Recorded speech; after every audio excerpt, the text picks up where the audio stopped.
Steve Harvey credits God for his late in life fame. Wow. Well, God for Steve. Thank God for God. thank God for God. Yeah. You sort us out, Steve God. Harvey. Sort us out. We're getting later in our life. Give us, sort us out too. Give us a bit of Steve's moolah, bit of Steve's money. I'd be thanking God if I had some of his gigs, man. Look how many gigs he's got. His, TV shows, his production companies. He's hugely successful stand-up career. He's done okay for himself, Steve. Yeah. He's done all right. Bad. He's done okay. Not bad at So all. I'm having what he's having. Hey, check please. So what's Steve jib jabbering about? Jib jabber. Shut your jib jabber. Shut fool. I go all Mr. T sometimes. I know you do that a lot, recently. I know we're T and J. I should call Mr. T and J take over the world. Anywho, this is our takeover take today. And you found this story. Yeah. You know, you're the news hound, I'm the news hound. sniffing and finding these stories, this time on Atlanta Black Star. So tell us, Lady J, Okay. tell us about Steve. What's his situation? Yeah, so in the Atlanta Black Star, it says, that's how God works. Steve Harvey shares why he believes he earned fame later in life. With over 3 decades in the entertainment industry, veteran comedian Steve Harvey is proud to share his journey to becoming a television legend. During a recent episode of his latest series, Judge Steve Harvey, the 65-year-old shared why he believed he found fame later in life, even with hard work. The admission came during an episode titled, I've Learned Absolutely Nothing, when he scolded a young man for paying $17,000 towards a Tesla car, despite still owing a friend $5,000. Still, the longtime host said he couldn't go too harsh on the guy, admitting that he wouldn't have made similar decisions at his age. The Lord didn't give me this money when I was in my 30s. You know why he didn't give me this life in my 30s? The host said, because he knew I blew it.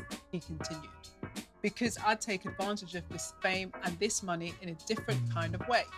So the Lord waited till I was too old to mess it up. The Lord waited until I had good sense. Then he gave me a life and appreciating a family and somebody to work toward. That's how God works. He's smart. Last month, Harvey opened up about his financial history during an appearance on the Earn Your Leisure podcast with co-stars Rashad Bilal and Troy Millings, where he recalled owing the IRS $22 million in 2008. My accountant died, and an accountant that works for him called my lawyer and said, we have a problem, said shocking listeners. She had found on the floor all my tax forms for 7 years, signed with the checks stapled to them. He explained that his advisors were cashing the checks, keeping the money, and not turning in the tax forms. When asked how the incident occurred, when the checks were signed out to the government, he explained that they didn't cash it. They took the money out of the account that matched the exact number. Harvey ultimately spent the next 7 years paying back $650,000 a month, including his current taxes and daily living expenses. Whoa! Whoa, whoa, whoa, whoa, whoa, whoa, whoa, whoa, whoa. Wow, Well, we ain't going to go too much in that latter part of the story because that could be a whole video by itself. Hey, you know what I'm saying? I'd be sending the Terminator looking for those accountants. Dum dum dum. I've come for the accountant that stole Steve's money. Now, Arnie, you are terminated. Ba-dum. Or I'd be praying for the wrath of God. It'd be like Pulp Fiction. Yeah. Where Samuel Jackson's character quotes Ezekiel. Oh, yeah. And I will fire my judgment upon thee. Blam, blam, blam. Where my money at, fool? Mr. T again. Yeah. He comes out, my inner Mr. T, when he's out, don't you? coming out his anger. Shut fool. Shut bad boy. So, what do you think of that story? Because essentially the real story is God, his belief, because, full disclosure, we're born again God botherers. We're born again Bible, we're Christians. I always say a joke, but on a serious note, we are Christians. We believe in God. We do God. If you don't do God, we ain't mad at you. You do you, boo. We'll do us. And everything will be cool. So we do get where Steve's coming from because he's a Christian. I was at Mega Fest. Yeah. We were at Yeah, Mega we Fest. were. Sorry, Say, did you go on your own then? Sorry, I didn't go on What? my own. I wouldn't go anywhere without this one. Blech.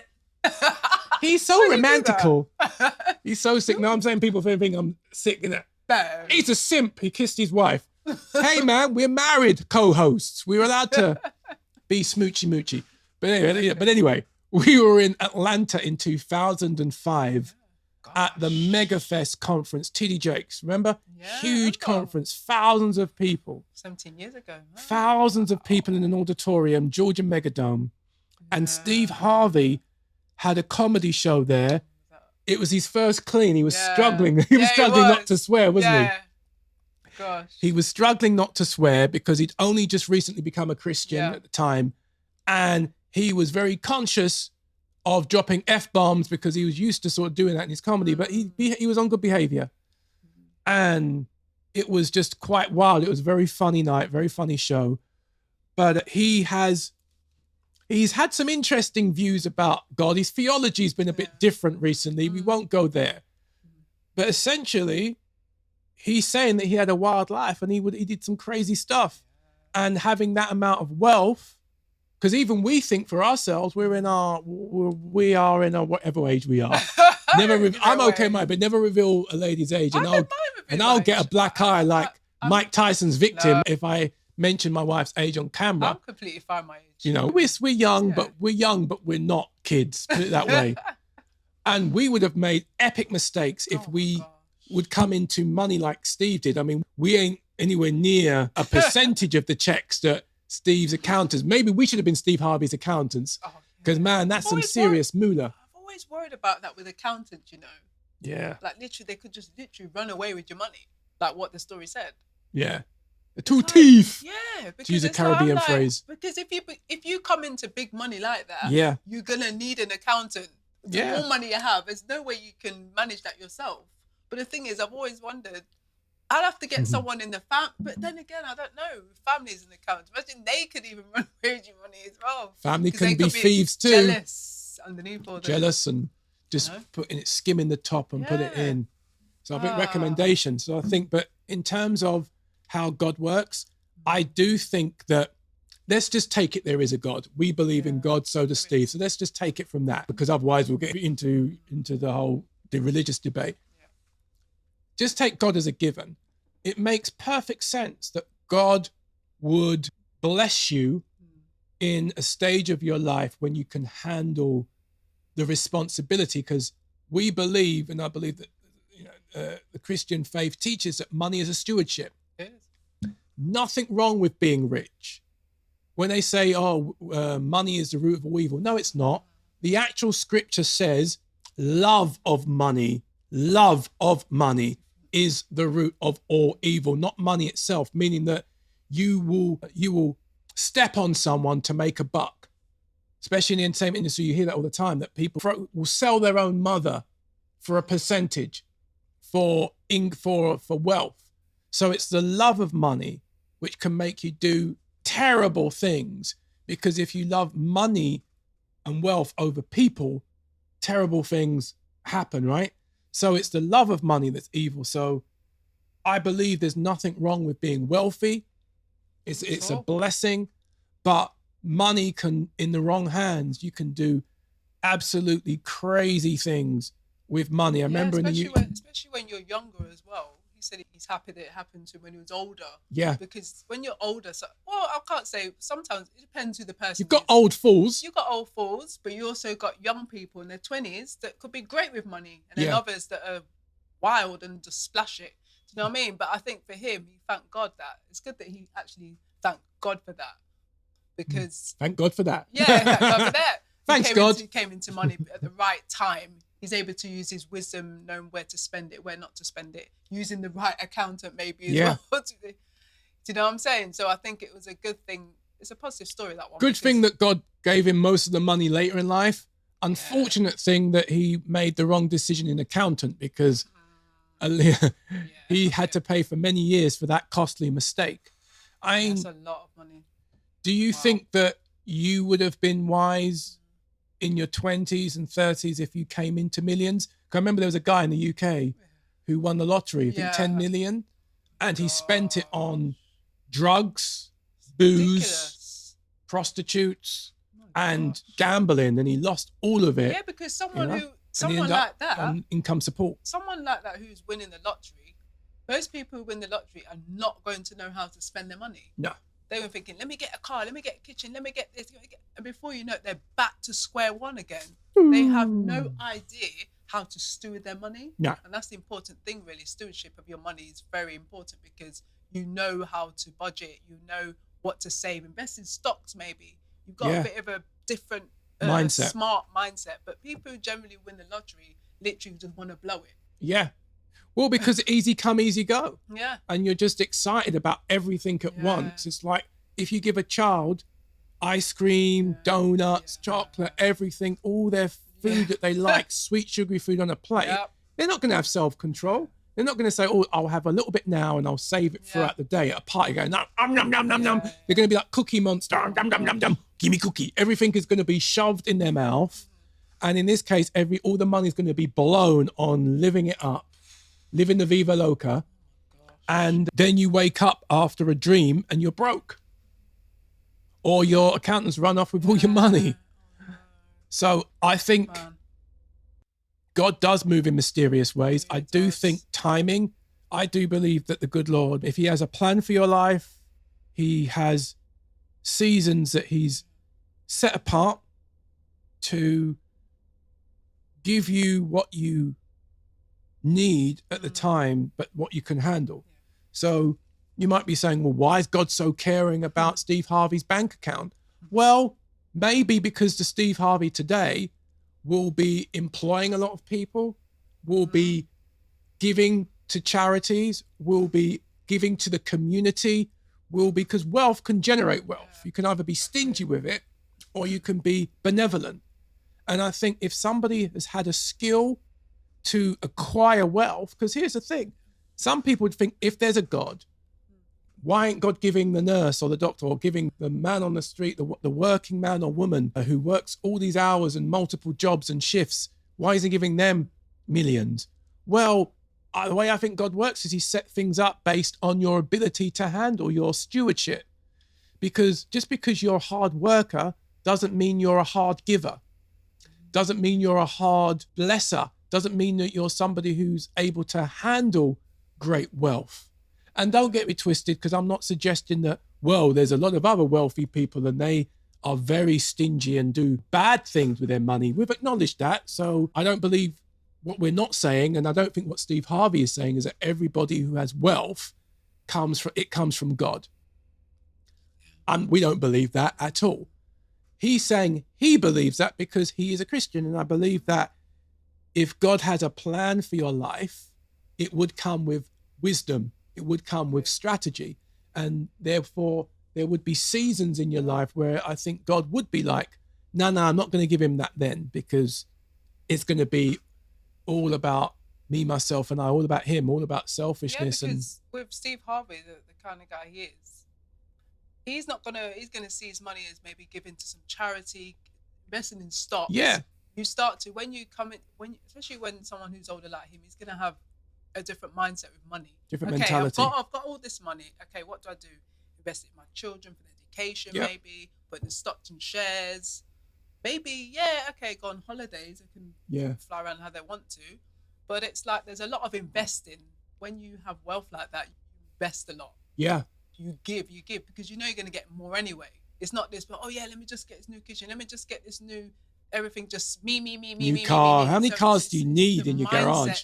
Is very different. Say, for instance, a rich person and a wealthy person, the mindsets are very different. Rich people generally want to just get nice things. Let me just get this glitzy coat. Let me just get things for myself. Mm-hmm. But a wealthy person thinks more outside the box and invest and keeps the rest. But they know they've got that mindset of, the wealth mindset. Okay, if I spend this, I'm going to get more. They'll put in to get out. It's like a seed. You put a seed in the ground and it grows, you get out. But a rich person generally doesn't really have that mindset. What she said. It's all about spend. And then you know when someone's rich because they wear the nice jewelry, the bling bling. Sometimes, Yeah. most of the times. Yeah. Well, that's the difference between a wealthy person And and a rich person. Yeah. Wealth is bigger. Wealth goes into multiple areas. Health, mindset, community, being part of something bigger, legacy, where being rich can just literally be you have a lot of money or a lot of money has you. And I think that's the main point here of this story is that sometimes you will receive money at a time when you have the ability, the mindset, the emotional intelligence, the maturity to handle it. So you have money and money doesn't have you. Yeah, because the more money you have in your bank account or wherever you have it, if you have some special account, in a company. Under the mattress. I know a lot of presenters and celebrities, they usually keep their money in a company. Yeah. The company runs it. But it's like the more money you have, the more you have to steward. So it's like if you're earning 260 million, 350 million, that's a lot of money. And obviously you're going to need an accountant, a good one that's not going to run away with your money. You're not a crook who's just skimming it.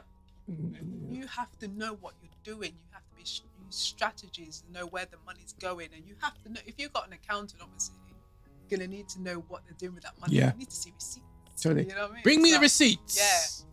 And speaking of receipts, you can give us a receipt in the comment section below. What do you think? Do you think that Steve Harvey is going on mumbo jumbo with this God stuff?